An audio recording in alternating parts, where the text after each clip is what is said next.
Hello, and welcome to the Kitty Cat Lane. My name is Lane, and today I'm going to be sharing a speed paint of some art I did of Katy from Pokemon Scarlet and Violet. This video will not contain any spoilers for the game, just some general talk about Pokemon things, since that's been the only thing on my mind ever since Scarlet and Violet came out earlier this month. There are a lot of fun character designs in Scarlet and Violet, and I think I'd like to draw some more of my favorite characters later, but for now, here's Katy. I really like Katy. I think she's super cute, and was one of the first characters I saw that I latched onto earlier in the game, mainly because of her minty green hair. Ever since I saw In from Pokemon Black and White, I have been drawn to pastel green hair. Like, I don't even care who the character is. If they have green hair, I'm probably gonna fangirl over them. So that's my little explanation for why, even though I feel like I haven't gotten to know Katy as much as I have some of the other Scarlet and Violet characters, I still really like her and just felt like drawing her first. As you can see, or will see, unlike my last video, where I was only doing the line art, I'm actually going to be showing the coloring process in this video too. Since I had more to share this time, I sped up the line art part of this video a little bit more than the coloring, just to keep this video from dragging out too long. Personally, I think that line art can be a little bit tedious to do and watch versus coloring, which to me is more fun to do and watch. I feel like it's the reward you get after having to outline over everything that you've already done once, and it's when you really start seeing the art come together into a more finished piece.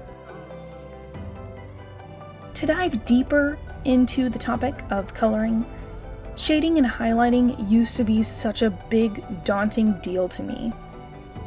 It was like the line art issue all over again, but even more complicated because you weren't just drawing over what you've already done, you're having to draw something new that, yeah, you can look up references for it, but sometimes you're just gonna have to base it off of how it should be, even if it's something that isn't real.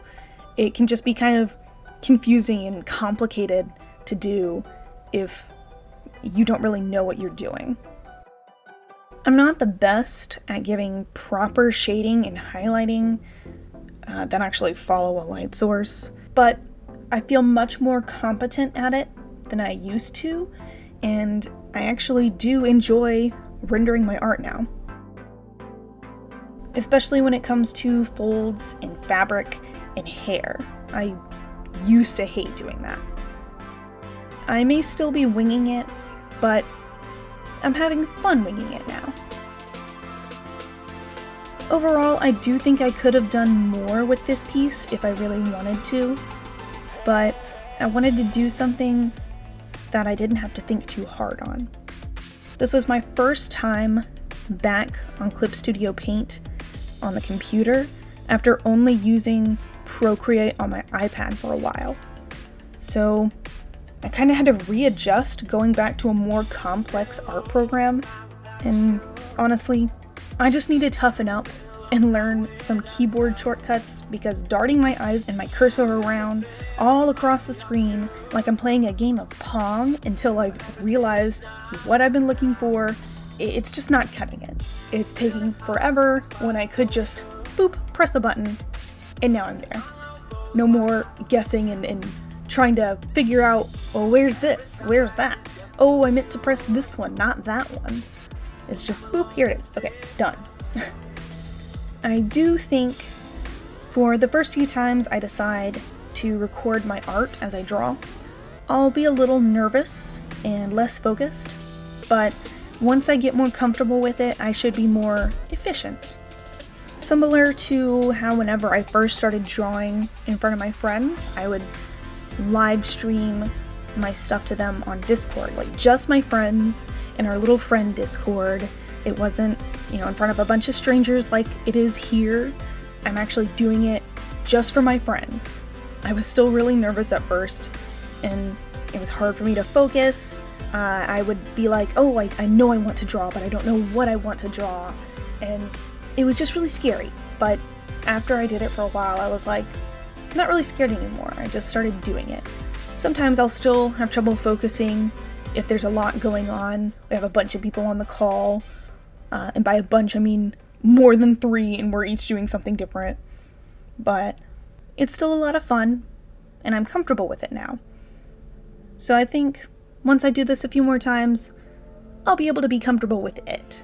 But since this was my first time screen recording on the computer, I wanted to use this as another learning process and practice run for future videos. I learned that I definitely don't like the little mouse click circle for speed paints. Sadly, I didn't see it until I had already finished recording, so not much I can do about it now.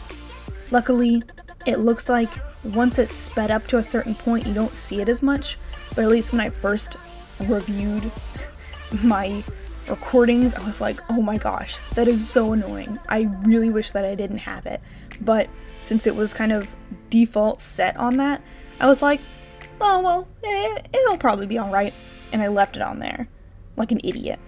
But that's okay.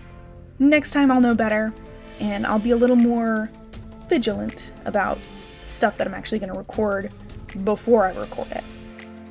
So, anyway, sorry if it's annoying to you, like it is to me. But that's just part of the learning process, I guess. Anyway, I think I've covered just about everything that I wanted to talk about. I hope you enjoyed this video, and I hope it didn't drag out too long. So, before it takes any longer, I'll go ahead and say thank you for watching.